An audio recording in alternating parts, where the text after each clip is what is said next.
जय श्री कृष्ण फ्रेंड्स, आज आपके साथ मैं चैप्टर 5 का टेक्स्ट 7 शेयर करना चाहूँगा। तो श्लोक कुछ ऐसे है। One who works in devotion, who is a pure soul and who controls his mind and senses is dear to everyone and everyone is dear to him. तो always working such a man is never entangled. तो friends, Hindi में पढ़ते हैं। जो भक्ति भाव से कर्म करता है, जो विशुद्ध आत्मा है और अपने मन तथा इंद्रियों को वश में रखता है, वह सबों को प्रिय होता है और सभी लोग उससे प्रिय होते हैं। ऐसा व्यक्ति कर्म करता हुआ भी कभी नहीं बंधता। तो फ्रेंड्स, यहाँ पे उस डिवोटी की, उस भक्त की बात हो रही है जो डिवोशन में बहुत आगे चला गया है, पीएचडी पे, हायर स्टेजेस पे चला गया है। वैसे डिवोटीज, क्योंकि उनका मन भी उनके काबू में आ गया होता है और इंद्रियां भी उनके काबू में आ गई होती है, तो वो भी सभी से प्यार करते हैं, क्योंकि उनको समझ आ गई होती है कि सभी के अंदर भगवान का वास है। चाहे वो मनुष्य हो, किसी भी जाति के हों, किसी भी धर्म के हों, चाहे वो कोई जानवर हो, हर एक इंडिविजुअल के अंदर वो भगवान का वास देख सकता है। और बाकी लोग भी उसको प्यार करते हैं, क्योंकि जनरली लोगों के आपस में तनाव होने का कारण क्या होता है? जब हमारी ईगो बड़ी हुई होती है, हमारी सेंसेस कंट्रोल में नहीं होती, हमें जहाँ नहीं बोलना चाहिए वहाँ हम बोल देते हैं, और जब बोलते भी हैं तो कई बार बहुत हार्शली बोल देते हैं, हमें मिठास से बात नहीं करना आता। तो जब इस तरह की चीज़ें होती हैं, हम दूसरों की निंदा करते हैं, फिर किसी को पता चल जाता है कि उसने मेरे बारे में बुरा कहा था, तो उस तरह से सारे के सारे रिलेशंस में हमेशा तनाव रहता है जनरली लोगों का। लेकिन जब कोई डिवोशन में बहुत आगे चला जाएगा, वो हमेशा ही सभी की भलाई के लिए काम कर रहा है, सबसे मीठी बात कर रहा है, किसी की चुगली नहीं कर रहा है किसी के साथ, और उसके अंदर एक जो आध्यात्मिक तेज है, जिसको स्पिरिचुअल ऑरा कहते हैं, उसकी वाइब्रेशंस में इतनी पॉजिटिविटी आ जाएगी कि सभी लोगों को उसके साथ एक अच्छा लगेगा बात करना।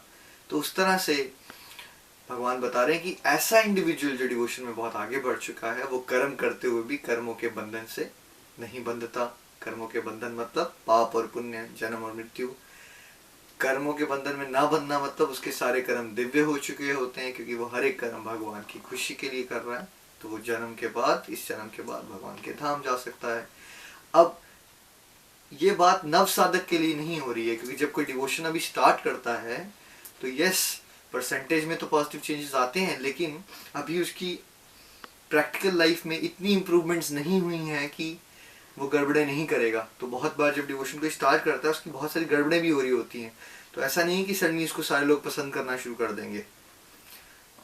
इनिशियली इनफैक्ट ज़्यादातर लोगों को जब बिगिन करते हैं वो डिवोशन, तो ज़्यादातर लोगों को क्रिटिसिज्म भी झेलनी पड़ती है, सरकाज़म भी झेलनी पड़ती है, कमेंट भी सुनने पड़ जाते हैं कई बार, बगल में छुरी और मुंह में राम राम, इस तरह के कमेंट भी सुनने मिलते हैं। उसको हमें दिल पे नहीं लेना है, बिकॉज वो एक्चुअली ग्रेजुअल इम्प्रूवमेंट का पार्ट है। जैसे कि फ्रेंड्स, अगर एक स्टूडेंट हो जो मेडिसिन में हो, जो डॉक्टर बनने की कोशिश कर रहा है अभी, उसको ऑब्वियसली वर्ल्ड के सब लोगों से उतनी रिस्पेक्ट नहीं मिलेगी, क्योंकि अभी तक उसने काम करना एज ए डॉक्टर सीखा नहीं है। वो सीख रहा है, उसमें वो बहुत सारी गलतियां भी करेगा। इनफैक्ट जब हम स्टूडेंट होते हैं तो कई बार जो पेशेंट्स आते हैं उनको पकड़ के लाना पड़ता है कि हमसे इलाज करा लो, I been a dentist is well. तो लेकिन वही जब एक डॉक्टर फुल फंक्शनिंग डॉक्टर बन चुका होता है, 10-15 साल काम कर लेता है, उसकी कर्मों की क्वालिटी अच्छी हो जाती है, तो ऑटोमेटिकली उसको समाज के सारे लोग as a well respected doctor देखना शुरू कर देते हैं। तो उसी तरह से फ्रेंड्स, डिवोशन के रास्ते में भी है। जैसे जैसे आप डिवोशन में आगे बढ़ेंगे, आपकी शुद्धता बढ़ेगी, और आपके प्रैक्टिकल बिहेवियर में जब चेंजेस आएंगे, then you start getting respect from people around you. Beginning में ऐसा नहीं होता है, लोग क्रिटिसाइज भी करते हैं। उसका एक कारण ये भी होता है कि हम अभी डिवोशन तो कर रहे हैं, लेकिन हमारे प्रैक्टिकल बिहेवियर में वो पॉजिटिविटी नहीं आई है, दूसरों के साथ जो डीलिंग्स हैं उसमें मिठास नहीं आई है।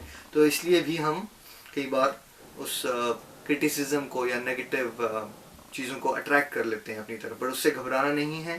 जैसे यहाँ भगवान बता रहे हैं, अगर हम डिवोशन की हायर स्टेजेस पे चले जाएंगे तो ऑटोमेटिकली आप भी सबसे प्यार करोगे, सब भी आपसे प्यार करेंगे। तो फ्रेंड्स, अगले वीडियो में मिलते हैं अगले श्लोक के साथ। जय श्री कृष्ण।